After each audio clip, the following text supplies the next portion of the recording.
आए हुए सभी हमारे पत्रकार दोस्तों और साथियों, आज आप लोगों के सामने अभी एक मीटिंग हुई और उस मीटिंग के अंदर एक बहुत बड़ी तादाद यहाँ पर मौजूद थी।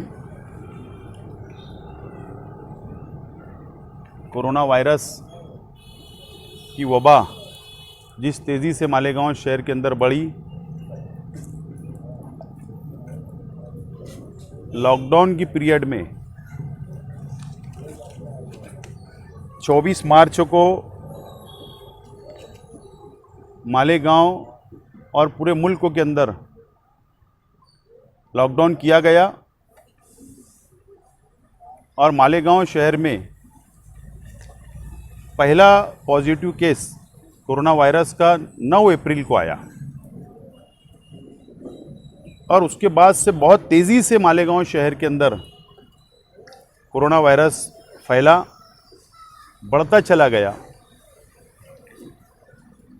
और मालेगांव शहर के अंदर एक दहशत का माहौल तैयार हुआ और कई लोगों का इंतकाल 24 मार्च से लेकर 30 अप्रैल तक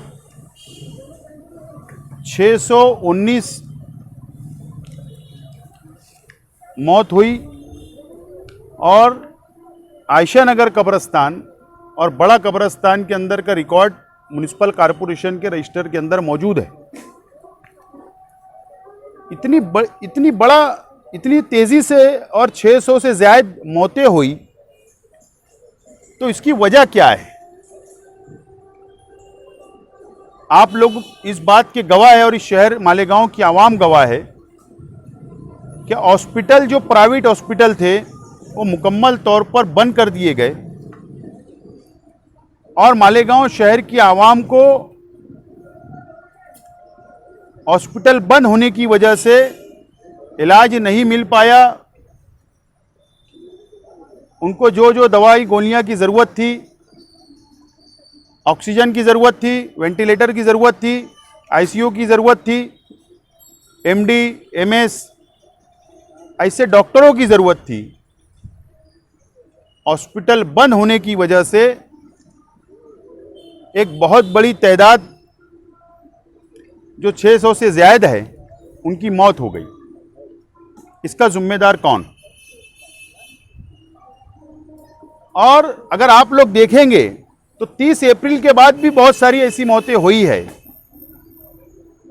हमारे पास, हमने इस बात का फैसला किया, यूसुफ हाजी साहब और मैं और हम लोगों ने सब ने मिलकर एक बात का फैसला किया था। एक मीटिंग, हम लोगों की मशवरती मीटिंग हुई थी कि हम लोगों को इस मामले के अंदर आवाज़ उठाना चाहिए और हम लोगों ने फैसला किया कि ऐसे लोग, जिन लोगों के घर के लोग का इंतकाल हो गया, हॉस्पिटल की तिब्बी इलाज उन लोगों को नहीं मिला, इस वजह से हम लोगों को आवाज़ उठाना चाहिए। इसका जिम्मेदार कौन है? हॉस्पिटल बंद करने का ऐलान किसने किया? क्या हॉस्पिटल खुद अपनी मर्जी से बंद कर दिए गए? क्या हॉस्पिटल कोई सरकारी ऑफिसरान के आदेश के ऊपर, हुक्म के ऊपर बंद किए गए? इसकी मुकम्मल इंक्वायरी हम लोगों ने मांगा है गवर्नमेंट से और जो लोग इस इंक्वायरी के अंदर, जिनके ऊपर गुनाह साबित हो जाएगा, उन लोगों के ऊपर सख्त से सख्त कार्रवाई होना चाहिए। ये मुतालबा हम लोग ने किया है और इसी के साथ साथ नेचुरल मौत और साथ में कोरोना पॉजिटिव मौत और दहशत से मौतें हुई है।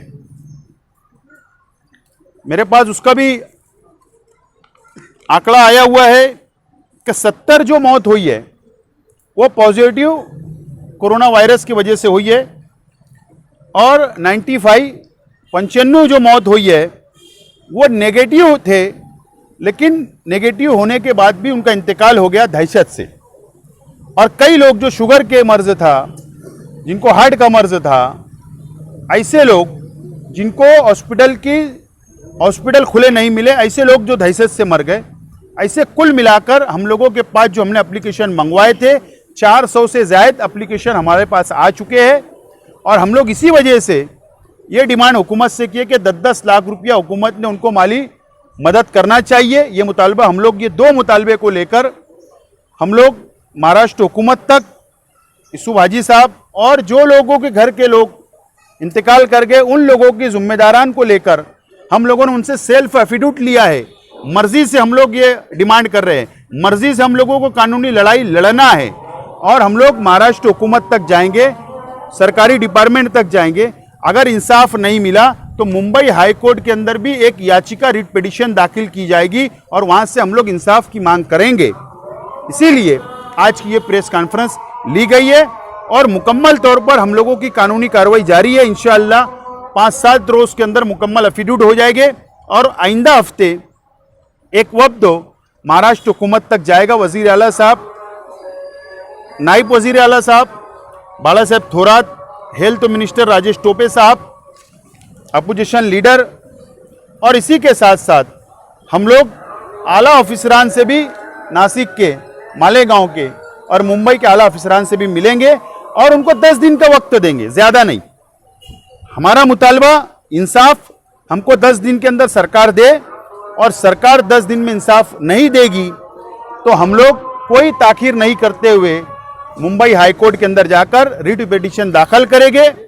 और हम लोगों ने बहुत सारे सबूत इकट्ठा कर लिए जो ऑन पेपर होगा। मिसाल के तौर पर कि जीवन हॉस्पिटल, फारहान हॉस्पिटल, सारा हॉस्पिटल, मंसूरा हॉस्पिटल, यहां पर जो डॉक्टर लोग की ड्यूटी लगाई गई थी हेल्थ डिपार्टमेंट ने, उनका क्वालिफिकेशन क्या था? वो बीएमएस थे, एमबीबीएस, एमएस या एमडी? क्या क्वालिफिकेशन उनका था जो तुमने उनको रात डे नाइट की ड्यूटी लगाया था? उनसे काम लिया गवर्नमेंट ने या प्राइवेट डॉक्टरों से काम लिया गया? तो उनका क्वालिफिकेशन क्या था, उनकी डिग्री क्या थी, ये भी मालूमात हम लोगों ने जमा कर ली है। उसी के साथ साथ रिक्वायरमेंट जो लगना चाहिए था, ऑक्सीजन कितना था, ऑक्सीजन का वेंटिलेटर कितना था, ऑक्सीजन कितना था, कितने बेड थे, इस पर डॉक्टर थे या नहीं थे, ये मुकम्मल हम लोगों ने मालूमात इकट्ठा कर ली है। इसको भी हम लोग बेस बना के हुकूमत तक ये शिकायत करेंगे कि लापरवाही कहाँ हुई, और उसके बाद प्राइवेट हॉस्पिटलों के अंदर लापरवाही क्या हुई, ये दोनों चीज को सामने रखकर हम लोग हाई कोर्ट के अंदर भी और हुकूमत के पास भी इंसाफ हम लोग मांगने जा रहे हैं। और ये लड़ाई हम लोग कोई चंदा जमा करके नहीं जा रहे हैं या कोई किसी से हम लोग चंदा मांगने नहीं जा रहे हैं। हम लोगों का ये भी तय हुआ है कि जिन लोगों के लिए हम लोग इंसाफ के लिए लड़ रहे हैं, हम लोग उनसे पैसा नहीं लेंगे, बल्कि मुकम्मल तौर पर जो जिम्मेदारन हम लोग यहाँ बैठे हुए, हम लोग मिलजुल कर जो भी अखराजात लगेंगे वो अखराजात हम लोग बर्दाश्त करेंगे। लेकिन इंसाफ ये शहर के आवाम को मिलना चाहिए। हम लोग इसके ऊपर ये लड़ाई हमारी जारी रहेगी। और शहर मालेगांव में कोरोना जैसी बीमारी शहर में आ चुकी थी और शहर को जिस तरीके से बदनाम किया गया, और फिर अल्लाह रब्बुल इज़्ज़त का बड़ा करम रहा कि शहर का नाम फिर रोशन है। इस बीमारी के अंदर जैसा कि आपको मालूम है कि जो कैजुअल्टी हुई, मौत आनी है, ये हमारा ईमान है, लेकिन असबाब की लाइन से जो अल्लाह ने असबाब हम तक पहुंचा दिया है, उस असबाब की लाइन से प्राइवेट हॉस्पिटल जो बंद किए गए, जिनकी वजह से ज़्यादा मौत हुई, तो इसका ज़िम्मेदार कौन?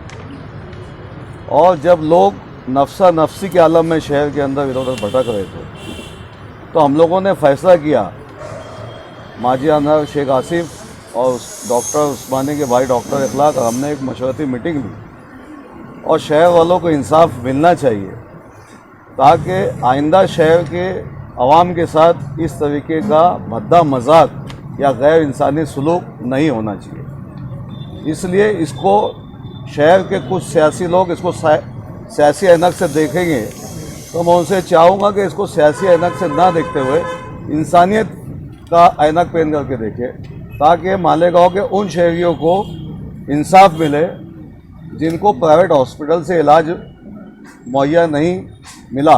जो लोग इस हॉस्पिटल से उस हॉस्पिटल हमारे उनके मरीज़ों को लेकर गया, आखिर में अल्लाह रब्बुल इज़्ज़त ने उनको मौत दी।